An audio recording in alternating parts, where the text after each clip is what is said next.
मौजूदा वक्त में दुनिया का सबसे खतरनाक न्यूक्लियर जोन बन चुका है। पाकिस्तान के एटमी अड्डे की सुरक्षा की कोई गारंटी नहीं बची है। पाकिस्तान के एटम बम पर कई आतंकी संगठनों की नजर बनी हुई है।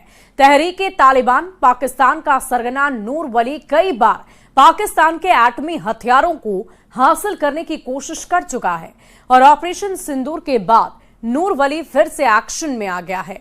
मीडिया रिपोर्ट्स की अगर माने तो पाकिस्तानी सेना इसी डर से सैन्य मुख्यालयों की जगह बदलने की योजना बना रहा है। पाकिस्तानी सेना का हेडक्वार्टर रावलपिंडी में है, जिसे जनरल मुनीर इस्लामाबाद ले जाने का जुगाड़ कर रहे हैं।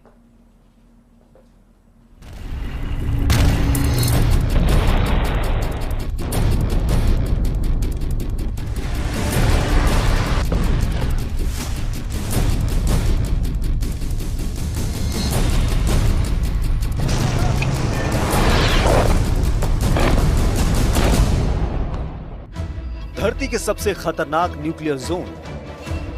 Number 1 Pakistan, number 2 Iran, number 3 उत्तर कोरिया, नंबर 4 रूस, नंबर 5 फ्रांस।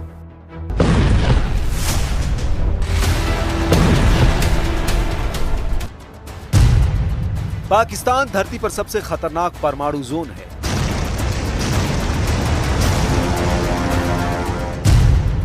पाकिस्तान के एटम बम पर कभी भी ढाका पड़ सकता है।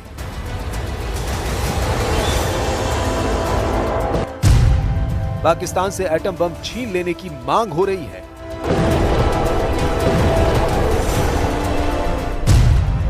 पाकिस्तान के परमाणु बम से दुनिया को कौन बचाएगा?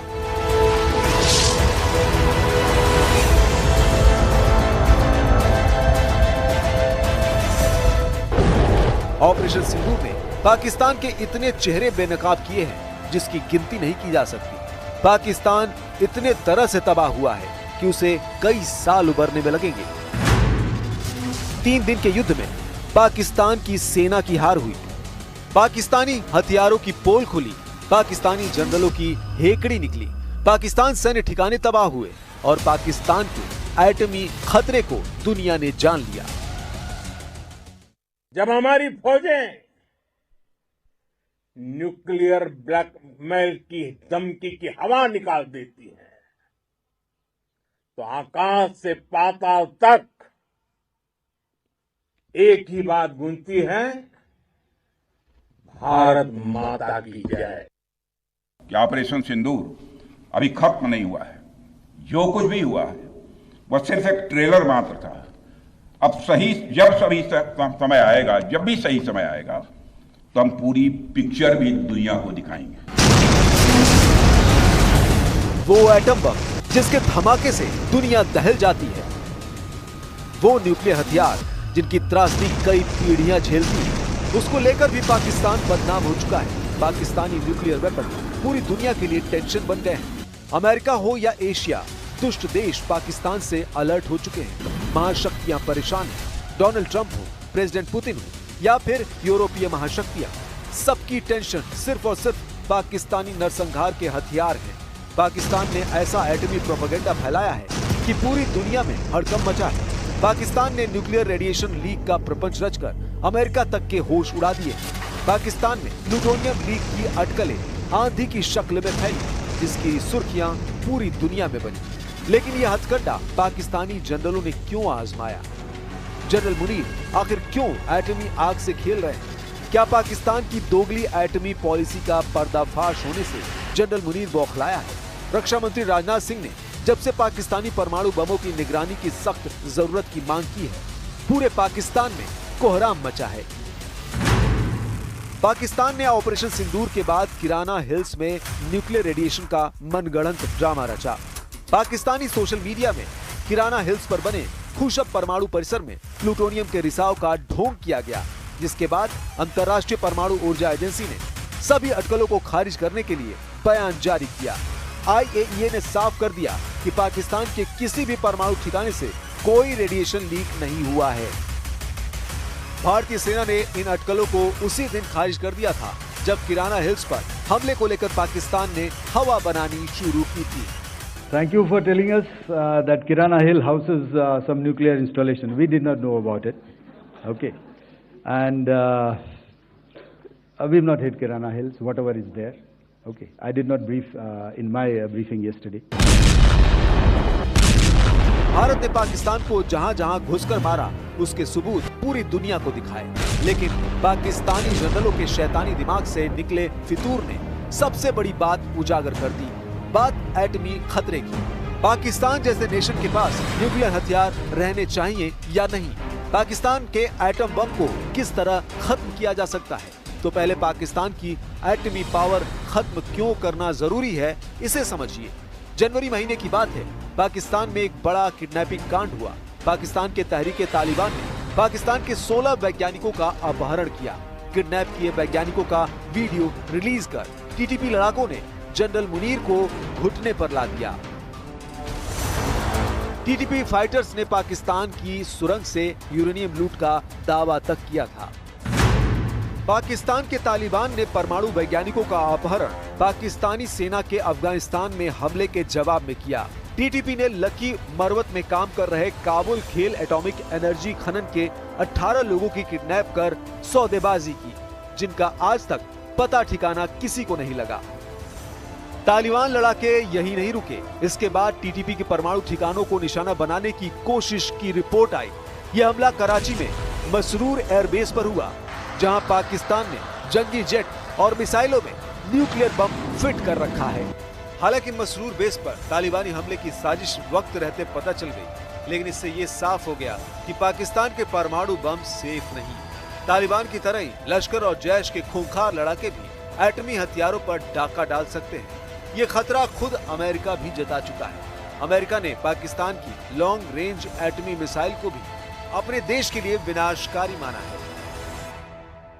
Developed increasingly sophisticated missile technology, from long-range ballistic missile systems to equipment that would enable the testing of significantly larger rocket motors.